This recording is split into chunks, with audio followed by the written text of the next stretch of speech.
Alhamdulillahirabbil alamin wal 'aqibatul muttaqin wala 'udwana illa 'alal zalimin. Asyhadu an la ilaha illallah wahdahu la syarika lah wa asyhadu anna Muhammadan 'abduhu wa rasuluhu shadiqul wa'dil amin. Qala Allah ta'ala fil Qur'anil Karim, a'udzu billahi minasyaitonir rajim. Bismillahirrahmanirrahim. Ya ayyuhalladzina amanu taqullaha haqqa tuqatih wa la tamutunna illa wa antum muslimun. Usikum wa nafsi bitaqwallah wa ta'atihi la'allakum turhamun. Hadirin sidang salat Jumat yang berbahagia, syukur kita pada Allah. Allah masih izinkan kita untuk menghirup udara, bangun dari tidur kita, melangkahkan kaki tempat pekerjaan kita, masih berfungsinya indrawi kita, lisan kita masih bisa berzikir, bisa tilawah, mata kita bersih bisa melihat ayat Allah kauniyah maupun Qur'aniyah, hati kita masih komitmen dengan keimanan kita, keislaman kita. Puncak dari semua karunia itu adalah iman dan Islam. Tanpa iman dan Islam maka hidup kita tidak bernilai di hadapan Allah sedikit pun, walaupun kita bagi pejabat tinggi, kekayaan yang banyak dan macam-macam, semua yang kita akan tinggalkan semua itu. Di saat kita berangkat meninggalkan dunia fana ini, hanya kain kapal yang kita bawa dan amal kita.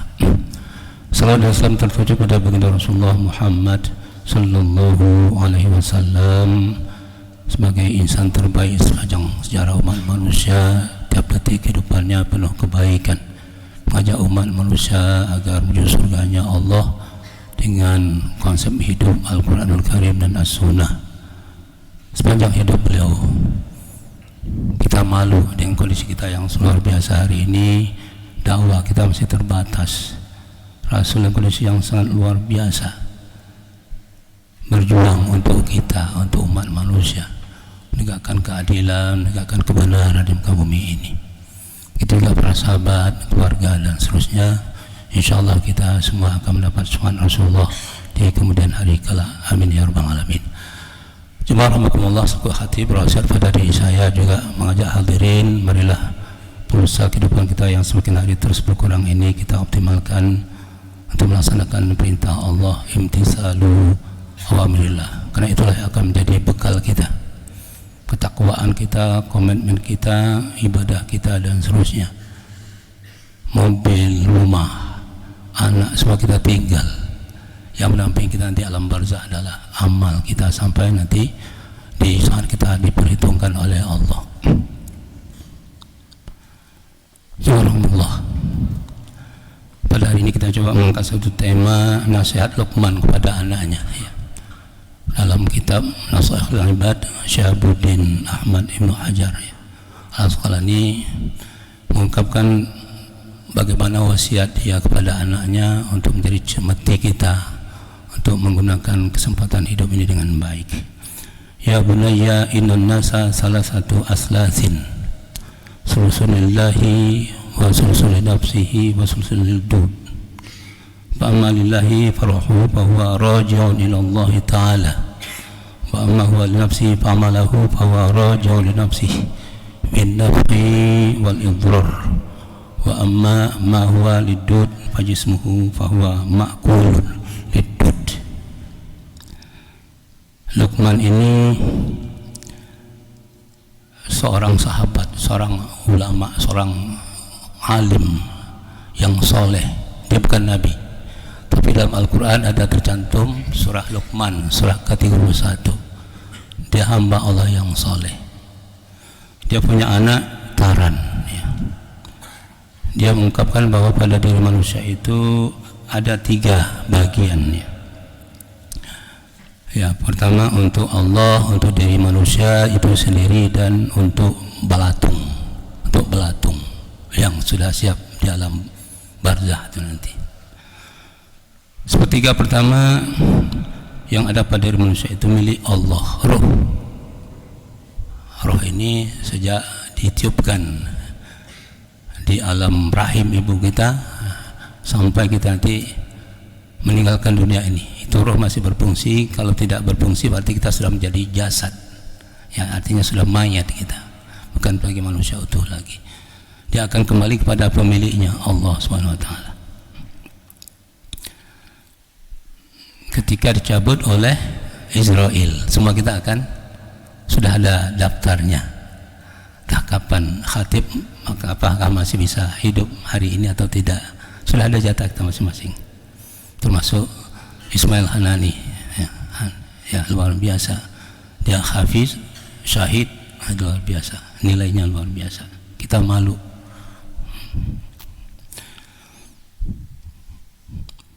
Maka ketika roh dicabut, maka status kita inna lillahi wa inna ilaihi raji'un. Kita kembali pada pemiliknya. Nah, yang kedua seperti saripati, tanah. Kalau Adam langsung Allah ciptakan dari tanah, macam-macam bentuk tanah, tembikar, tanah liat dan sebagainya. Kita hakikat juga dari tanah. Ayah kita makan nasi dari beras dari nasi, beras dari padi tumbuh di tanah. Sayur-sayur juga begitu. Jadi saripati itulah menjadi bagi laki-laki jadi sperma dan kaum ibu menjadi ovum. Pertemuan ovum dan sperma jadilah kita hari ini. Jadi hakikat juga sama ya, dari tanah juga. Walaqad khalaqnal insana min sulalatin min tin ya. Nah, kemudian jasad kita ini pada akhirnya akan kembali ke tanah ya. Karena dalam konteks penelitian bahwa tanahlah yang paling efektif untuk menghancurkan fisik manusia yang tidak mengandung risiko kepada orang lain yang masih hidup. Efektif dia. Nah, di sana dua kemungkinan, azab kubur atau nikmat kubur. Nah, yang tergantung sampai jauh mana dia menggunakan mensyukur nikmat Allah sejak dia baligh sampai tutup usia. Itu sudah dihitung semua. Tidak ada satu pun aktivitas kita itu tanpa dicatat oleh raqib dan atid. Raqib yang baik, atid yang jelek. Ini semua dicatat dan disimpan di tempat yang sangat luar biasa. Inna nahnu al-mauta wa naktubu ma qaddamu wa atharuhum wa kulla syai'in ahsaynahu fi imamin mubin. Di tempat yang sangat luar biasa disimpan, di file yang tidak bisa diganggu di Lauhul Mahfuz kelak. Nah, di alam kubur juga sejak 4 langkah ditinggalkan oleh keluarga, maka kita akan ditanya juga di sana ya. Man rabbuka, siapa Rabb Anda, Tuhan Anda siapa? Wa man nabiyuka, siapa nabi Anda? Wa ma qiblatuka, ya. Mana kiblat? Kemana kiblat Anda? Wa ma imamuka, siapa imam Anda? Wa ma ikhwanuka, siapa saudara Anda, ya. Kalau kita enggak bisa menjawab, Rabb kita Allah, yang menjawab itu adalah amal kita. Ya. Kalau kita nggak bisa menjawab Nabi kita sebagai Nabi Muhammad sebagai Nabi kita juga masalah. Kiblat kita nggak bisa menjawab kiblat Ka'bah ya. Imam kita adalah Quranul Karim dan saudara kita adalah kaum muslimin dan muslimat dimanapun berada. Ini ditanya nanti. Itu nggak bisa dihafal. Yang menjawab nanti amal kita. An Abdullah bin Abbas qala Rasulullah sallallahu alaihi wasallam mal maitu fil qabri illa kal gharid al muttaghas yantazru da'watan talhaqu min abin aw ummin aw akhin aw sadiqin fa idza lahiqathu kanat ahabba ilaihi min ad-dunya wa ma fiha wa inna Allah azza wa jalla yudkhilu ala ahli al-qubur min du'ai ahli al-ardi amsalul jibal wa in hadiyatal ahya il amwat al-istighfar. Rohdalami. Seorang mayat dalam kubur itu seperti orang tenggelam yang sedang meminta pertolongan. Dia menanti doa ayahnya, ibunya, anak-anaknya, kawan-kawannya yang terpercaya. Apabila doa itu sampai kepadanya, itulah dan lebih baik dibandingkan dengan dunia seisinya. Karena tempat dia beribadah secara langsung nggak ada lagi, tinggal menunggu kebaikan yang ada di dunia ini. Semakin banyak doa dari kolega tadi itu, semakin memungkinkan dia dari ketenggelaman itu bisa tidak terasakan oleh dia. Persoalannya adalah, sudahkah kita punya anak soleh yang mendoakan? Sudahkah banyak teman-teman yang baik yang akan mendoakan kita? Dan seterusnya dan seterusnya. Nah, apa yang perlu kita doakan ya? bagi yang kita hidup. Mungkin ibu kita yang sudah berangkat duluan, mohon ampun kepada Allah, mohon ampun kepada Allah terhadap ibu kita, keluarga kita, anak kita, istri kita, dan sebagainya, termasuk juga sebentar kita akan sholat ghaib nanti untuk Ismail Hani yang telah meninggal. Yang kedua, perbanyak sedekah atas nama almarhum. Seperti hari ini kita masukkan ke kotak infak, niatnya sedekah saya untuk ibu saya, untuk istri saya, untuk siapa saja, itu sampai itu, dia menunggu itu. Atau kita punya wakaf kita niatkan untuk ayah ibu kita, selama wakaf itu masih berfungsi, itu akan terus mendapat kebaikan bagi orang yang kita berikan wakaf. Ini kesempatan kita yang masih hidup ini berbakti pada ibu dan bapak kita, di samping dalam bentuk lain. Sepertiga menjadi milik manusia sendiri, amal perbuatan seperti kita ungkapkan tadi itu.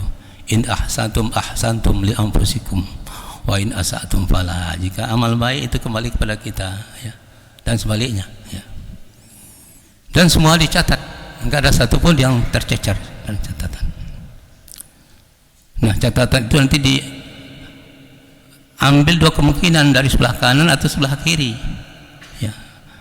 dan semua catatan akan digantungkan nanti di leher kita di hari kiamat. Wa kullu insanin alzamnahu ta'irahu fi 'unuqihi wa nukhriju lahu yawmal qiyamati kitaban yalqahu mansyura iqra' kitabak kafa bi nafsika al-yawma 'alaika hasiba.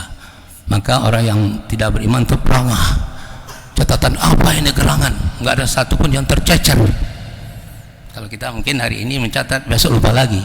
Ini kita terekam semua, termasuk aktivitas hari ini, termasuk juga yang paling cepat masuk ke masjid tadi siapa, itu catatan pahalanya luar biasa. Nah, mudah-mudahan ke depan ke masjid ini sebagai tempat tersuci di muka bumi kita percepat, minimal seperempat jam jelang Jumat kita masih bisa berzikir dan sebagainya. Fa amma man utiya kitabahu bi yaminihi fa sawfa yuhasabu hisaban yasira. Bagi yang menerima tangan dari kanan dia akan kembali pada keluarganya penuh riang gembira, optimistis dia akan selamat.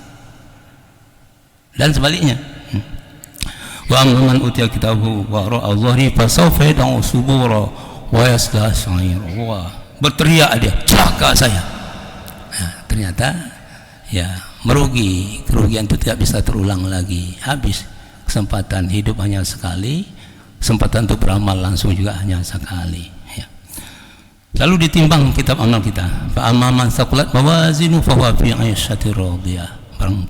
Barang siapa yang amal baiknya banyak, berat mengimbangi dari yang tidak baiknya, maka dia akan hidup bahagia. 'Aisyatir radiyah. Dan sebaliknya, wa amma man khaffat mawazinu fa ummuhu hawiyah wa ma adraka ma hiya narun hamiyah. Sebaliknya, siapa yang nihil, defisit amal baiknya, maka akan dicampakkan di neraka yang mana apinya sangat panas. Nauzubillahi min dzalik. Ya ma'arabakumullah. Sepertiga terakhir adalah milik belatung. Jasad kita, tubuh kita akan dimakan belatung. Ternyata belatung ini 3 kilo lagi dari tempat kita itu dimakamkan sudah tercium. Kemampuan ciumnya itu luar biasa. Kalau anjing pelacaannya sekian meter itu mampu mencium narkoba, tentu belatung ini sudah makanan gua sudah datang seperti itu. Ular, cacing cuma akan makan fisik manusia yang telah dikubur nanti. Nah, ada 2 kategori yang tubuhnya tidak dimakan oleh belatung. Siapa itu? Penghafal Al-Quran dan para nabi. An Jabir ibn Abdullah qala Rasulullah sallallahu alaihi wasallam, idza mata hamil Quran awhallahu ilal ardi li akli lahmihi qala fataqulul ard wa kaifa akilu lahmahu wa kalamaka fi jawfihi. Allahu akbar. Dailami disalami. Ketika orang yang hafal Quran meninggal, maka Allah memberikan wahyu pada bumi agar tidak memakan jasadnya. Kemudian bumi pun menjawab, wahai Tuhan, bagaimana aku bisa memakan jasadnya sementara kalamu Al-Quranul Karim ada di dada si mayat ini. Allahu Akbar. Pertanyaannya, sudah berapa juz hafal kita Quran? Atau sudah berapa banyak hafalan kita? Allahu Akbar. Ini kalau ingin menghindar dari dimakan belatung ya. Allahu Akbar. Juga jasad para nabi. Inna min afdali ayyamikum yaumul jumu'ah fihi khulqa Adam wa fihi qubida wa fihi nakhah wa fihi saqah fa'kthiru alayya min as-salati fihi fa in salatakum ma'rudah alayya. Qalu ya Rasulullah kaifa tu'radu salatuna alaik faqad urimta faqal innallaha harrama 'alal ardi an ta'kula ajsadal anbiya. Jemaah, hari Jumat adalah hari paling mulia untuk kalian, Sayyidul Ayyam. Ini harus kita manfaatkan hari Jumat ini. Sudah baca Yasin belum tadi malam? Al-Kahfi belum? Bagaimana? Al-Muluk, ini juga manfaatnya luar biasa. Itu minimal kita baca setiap malam Jumat. Ya, kalau bisa setiap hari itu 1 juz Al-Quran. Ini sudah ada agenda bagus dari masjid kita ini. Ini 1 halaman 1 hari, tapi untuk di sini, untuk di rumah disambung lagi. Kita ini ada kewajiban, tugas kantor, kewajiban kita. Tapi dalam konteks ya upaya kita untuk dekat dengan Al-Quran harus terprogram, ada progres. Ketika ini minimal 1 hari 1 juz untuk ya diinfakkan kebaikan itu pada orang tua, bisa pada anak kita, pada istri dan sebagainya. Silakan. Pada hari Jumat juga Adam diciptakan, juga diwafatkan, juga terjadi kehidupan sangkakala. Hari kiamat juga hari Jumat. Karena itu maka perbanyaklah salawat kepadaku, kata Rasulullah, karena salawat kalian diperlihatkan kepadaku. Para sahabat bertanya, wahai Rasulullah, bagaimana caranya salawat kami diperlihatkan kepadamu padahal jasadmu sudah hancur? Rasul menjawab, sungguhnya Allah mengharamkan bumi memakan tubuh para nabi. Jadi para nabi 124.000 jumlah nabi, 313 orang rasul itu tidak dimakan oleh belatung, terhindar, terjaga dia. Maka ketika kita selawat pada nabi, nabi di Madinah itu sampai selawat kita, Allah sampaikan. Jemaah rahimakumullah, bukan hanya dimakan belatung, nah, ini semua yang akan wafat. Setelah mayat diletakkan dalam kubur, kubur pun akan menghimpit dirinya, si mayat ini. Tidak seorang pun selamat dari himpitannya. Sejumlah hadis mengungkapkan bahwa kubur menghimpit Sa'ad bin Mu'adz radhiyallahu anhu.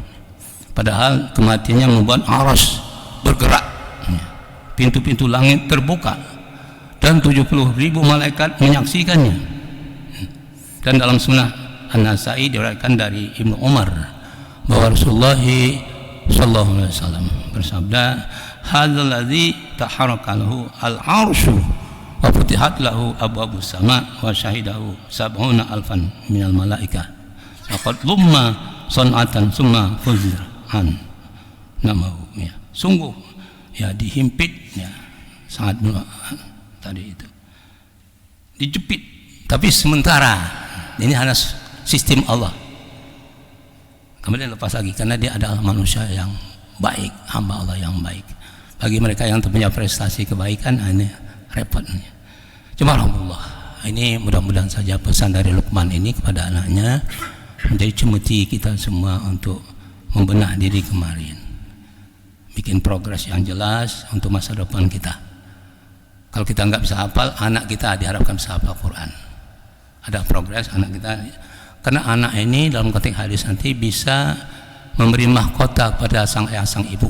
Kalau kita bisa mendidik anak hafizah. Dan juga dalam hadis lain diungkapkan ada 10 keluarga inti bisa diselamatkan juga. Tisan akan dicemplungkan ke neraka. Sang anak ini minta kepada Allah, ya Allah, saya hafal Quran, mengamalkan Al-Quran atas bimbingan mereka semua.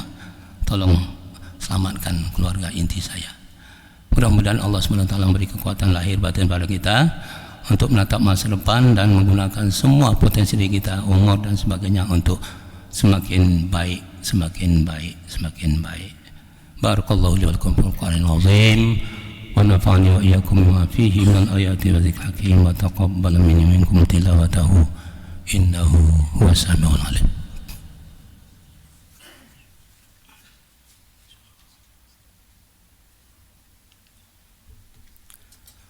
Alhamdulillah wa syukurillah wa ala alihi wa sahbihi wa man tabi'ahu wa la asyhadu an la ilaha illallah wahdahu la syarika lahu asyhadu anna Muhammadan abduhu wa rasuluhu la nabiyya ba'da wa la hawla wa la quwwata illa billah ma ba'd.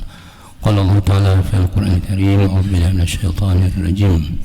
Bismillahirrahmanirrahim. Innallaha wa malaikatahu yusholluna 'alan nabi ya ayyuhalladzina amanu shallu 'alaihi wa sallimu taslima. وارض الخلفاء الأربعة ساداتنا أبي بكر وعمر وعثمان وعلي وأنصر الصحابة والتابعين ومن تبعهم بإحسان إلى يوم الدين وعلينا من رحمتك يا أرحم الراحمين. Sebelum kita doa, kita juga mendoakan seluruh kita di Palestina, di Gaza, termasuk juga Ismail ya, ini yang dibombardir oleh manusia terkutuk di muka bumi ini, manusia terbejat, manusia yang paling ganas. Atajidanna asyaddan nasi adawatan lil ladzina amanu wal ladzina asyraku. Kamu akan dapati manusia yang paling ganas, paling serakah, paling pembohong, paling menyakitkan umat Islam dimanapun berada. Itulah Yahudi dan orang musyrik. 40.000 lebih serang anak-anak dibantai, dibombardir. Hampir 80% infrastruktur yang ada di Gaza, di Rafah hancur. Dunia hari ini diam, PBB karena juga Yahudi isinya sebagian besar, termasuk presidennya hari ini adalah Yahudi juga, tetap membackup. Tapi akidah mereka luar biasa hari ini, mereka siap kembali karena Yahudi ini gak punya tanah dia sebenarnya. Palestina itu bukan tanah Yahudi, itu rampokan. Yahudi juga di Eropa itu diusir, ada yang dibakar, ada yang bunuh karena kekejian dia sangat luar biasa. Mudah-mudahan segera Palestina itu merdeka, mudah-mudahan mereka tetap eksis menjadi negara dan bisa menjaga Baitul Maqdis. Innallaha wa malaikatahu yusholluna 'alan nabiy ya ayyuhalladzina amanu shallu 'alaihi wa sallimu taslima. Allahumma ighfirlil mu'minina wal mu'minat wal muslimina wal muslimat al ahya'i minhum wal amwat birahmatika ya arhamar rahimin. Allahumma habib ilaina al-iman wa zayyinhu fi qulubina wa karih ilaina al-kufra wal fusuq wal 'isyan waj'alna minal rasyidin. Allahumma aslih lana dinana wa ismatu amrina wa aslih lana dunyana allati fiha ma'ashuna wa aslih lana akhiratana allati ilayha ma'aduna waj'al al-hayata ziyadatan fi kulli khair waj'al al-mauta rahatan lana min kulli syarr. Allahumma a'inna ala dzikrika wa syukrika wa husni ibadatik. Ya Allah, Engkau pemilik segala-galanya. Berbagi ilham kami tentang agama kami ya Allah sebagai guide malu hidup kami. Berbagi hidup dunia kami ya Allah sebagai tempat hidup sementara kami. Berbagi akhirat kami ya Allah sebagai tempat hidup abadi kami. Beri kemampuan kami untuk menggunakan semua potensi dari kami untuk mampu memberi kontribusi positif bagi kebaikan diri kami, kebaikan tempat pekerjaan kami, dan juga anak-anak kami, keluarga kami, masyarakat bangsa dan kami ya Allah. Jadikan kami sebagai hamba-Mu yang selalu bersyukur atas berbagai nikmat-Mu ya Allah. Ampuni kami ya Allah, bantu saudara kami yang ada di Palestina ya Allah, segera mereka dapat kemerdekaan ya Allah. Hancurkan kezaliman Yahudi bersama konco-konconya, Amerika, Prancis, Inggris, Jerman yang mendukung kezaliman segera dihancurkan ya Allah. Rabbana hab lana min azwajina wa dhurriyyatina qurrata a'yun waj'alna muttaqina imama. Ya Allah, mudahkan Ibu Kaupin ini ya Allah dengan manajer-manajer bersama jajarannya semakin eksis, semakin bisa bermanfaat untuk lingkungan, untuk bangsa dan negara. Rabbana atina fid dunya hasanah wa fil akhirati hasanah wa qina adzabannar. Ibadallah, innallaha ya'muru bil 'adli wal ihsani wa ita'i dzil qurba wa yanha 'anil fahsya'i wal munkari wa ya'idhukum la'allakum tadhakkarun. Fadhkurullahal 'azim yadhkurkum was'aluhu min fadlihi yu'tikum wa la dzikrullahi akbar. Aqimus shalah.